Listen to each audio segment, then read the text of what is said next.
Procrastination is something that most students experience throughout their academic journey. It involves avoiding or putting off a task until later, often because it poses one of these challenges. It's difficult, uninteresting, unstructured, or lacking in reward. How do we avoid feeling stressed and guilty from putting off a task? And how do we bring ourselves to actually do our work?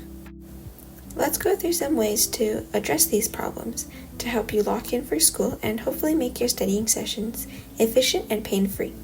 The first strategy is time blocking, or sectioning off periods of time to work on a specific task. So, for example, I'll create a study period from 4 to 5 p.m. to work through math problems.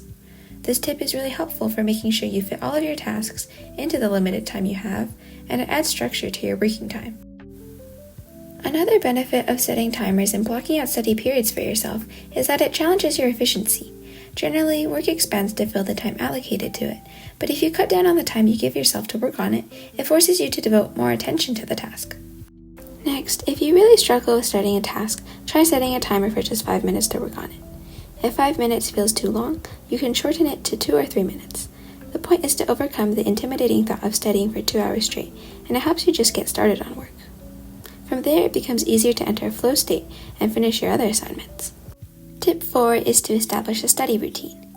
Going through a familiar process every day helps minimize the resistance you feel towards starting on a task.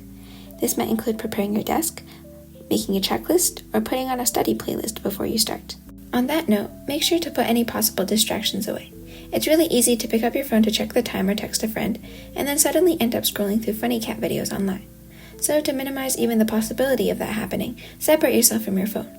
You might want to put it in another room, or use a focus app like Study Bunny or Flora to prevent distractions. Now that you know these tricks, being an academic weapon doesn't seem too difficult. After all, it's just a matter of balancing your time, energy, and attention when working on tasks.